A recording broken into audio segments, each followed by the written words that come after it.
Today, we have the Tikka Model T3x, chambered in 308. Let's review it. As always, we'll start with some history. Now to give a bit of background here, Tikka rifles are, in fact, owned by Beretta themselves, so they have access to some of their distribution here. Gives these rifles a bit of a name and a bit of a standing to back them up. These are fairly recent rifles that have been produced here, approximately about 10 to 8 years old, so not even that long in relative terms. And so far, from my experience and from what I've heard from others, these rifles tend to have a fairly good reputation behind them. But aside from that, I believe it's time to move on to this rifle's overall design and features. All right, now that we're zoomed in, let's get a closer look. Overall first impressions here, not too shabby at all. Smooth as butter bolt action design right there. A little bit of curvature in the bolt too. Very nifty mag release here for a 3-round box magazine. Of course, most of these rifles come with Tikka T3x standard for whatever optics that you would need. Moving down, we see nice fluting throughout the barrel and a massive muzzle brake at the end. View of the texturing here on the grip.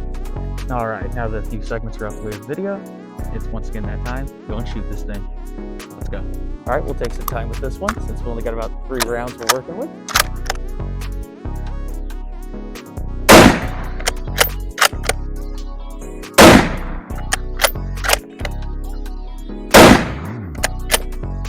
Oh, we'll let y'all get a little bit closer this time, all right?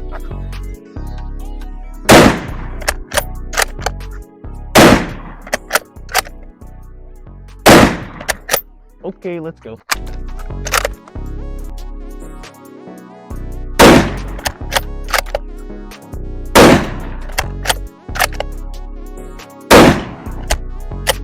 All right, now that we're back, what are the final thoughts? It's just really an overall pleasant joy to shoot this guy. Very smooth operator, nice recoil field.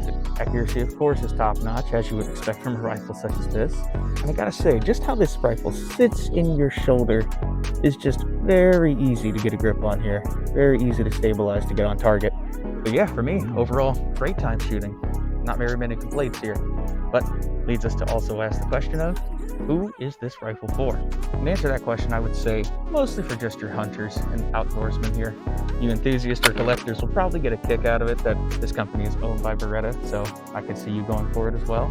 But not many 2 other categories of people I can see owning this rifle, which of course leads us to the main old question, the price point. Now, buying these rifles stock, you're looking at about $750 to $900, and of course the scope of your choosing. So not the worst price in the world for a decent hunting rifle, but also not too shabby of a price neither. You may want to factor other more affordable rifles that do almost the same job as this one does here. Perhaps you could find yourself a good Winchester, Remington, whatever it may be. But no, overall great bolt action rifle, smooth operation, and decent price point for what you're getting. And I believe that's going to do it for now. As always, sub, like, or just watch. We have gaming videos and short content as well. Peace, y'all.